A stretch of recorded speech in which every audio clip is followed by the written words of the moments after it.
നമസ്കാരം, news prime മലയാളത്തിലേക്ക് സ്വാഗതം. ഇസ്രയേൽ പ്രധാനമന്ത്രി ബെഞ്ചമിൻ നെതന്യാഹു ഇസ്രയേൽ വിട്ടു എന്നുള്ള വാർത്തകളാണ് ഇപ്പോൾ പുറത്തു വരുന്നത്. ഈ റിപ്പോർട്ട് പല ദേശീയ മാധ്യമങ്ങളും ഇതിനോടകം തന്നെ ആ സംശയങ്ങൾ പലതും ഉന്നയിക്കുന്നുണ്ടെങ്കിലും ഇത് സ്ഥിരീകരിക്കാൻ ഇസ്രയേൽ തയ്യാറാകുന്നില്ല, അമേരിക്ക തയ്യാറാകുന്നില്ല. എന്നാൽ ഇറാൻ വളരെ വ്യക്തമായി പറയുന്നു, ഇസ്രയേൽ വിട്ടുകഴിഞ്ഞിരിക്കുകയാണ്.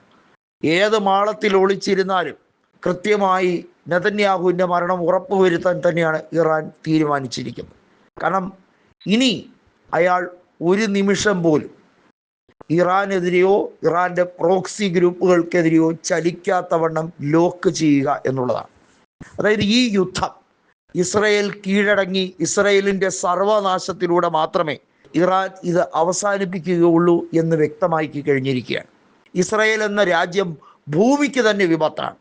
അതുതന്നെയാണ് വളരെ വ്യക്തമായി പറഞ്ഞിരിക്കുന്നത്. ആ രാജ്യം ഉടലെടുത്തതിൻ്റെ ചരിത്രം തന്നെ നോക്കിയാൽ ചതിയുടെ ഘട്ടമാണ്. ഒട്ടകത്തിന് ഇടം കൊടുത്ത അവസ്ഥയാണ് ഫലസ്തീനുകാർക്കുള്ളത്. ഇസ്രയേലിലെ ചതിയന്മാർക്ക് മറുപടി കൊടുക്കുക എന്നുള്ളതാണ് ഇറാൻ്റെ പരമപ്രധാനമായ ലക്ഷ്യം. അമേരിക്ക എത്രയൊക്കെ വിറടി പിടിച്ചിട്ടും അമേരിക്കയ്ക്ക് ഇസ്രയേലിനെ കാത്തു സംരക്ഷിക്കാൻ കഴിയുന്നില്ല.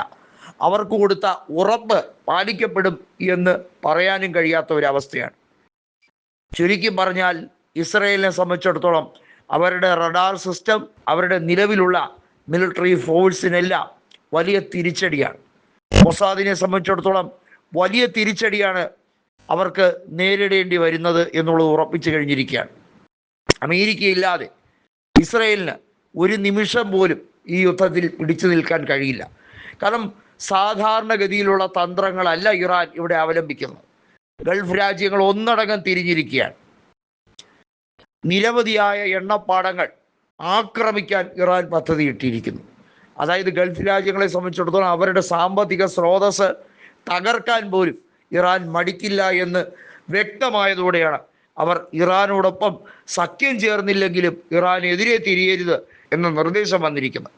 ഇസ്രായേലിനെ സംബന്ധിച്ചിടത്തോളം ഇതിൽ പരം നഷ്ടമുണ്ടാകാൻ സാധ്യതയില്ല. കാരണം അവരുടെ തലവനായ ബെഞ്ചമിൻ നെതന്യാഹു ആ രാജ്യത്ത് നിന്ന് പ്രാണനിൽ ഭയന്ന് ജീവന് വേണ്ടി സ്ഥലം വിട്ടുകൊണ്ട് സുരക്ഷിത താവളം കണ്ടുപിടിക്കുകയാണ്.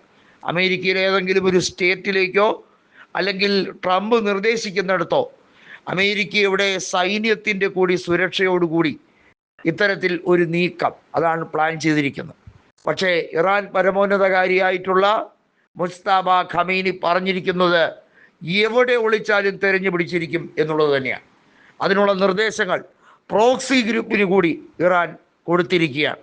പ്രോക്സി ഗ്രൂപ്പുകൾ തക്കം പാർത്തിരിക്കുകയാണ് ഈ യുദ്ധവെറിയൻ്റെ മരണത്തിന് വേണ്ടി. കൃത്യമായിട്ടുള്ള നീക്കമാണ്. ഖമേനിയെ കൊലപ്പെടുത്തിയതിന് പകരം എന്ന രീതിയിൽ തന്നെയാണ് നെതന്യാഹുവിൻ്റെ ജീവന് വേണ്ടി മുജ്തബ ഇറങ്ങിയിരിക്കുന്നത്.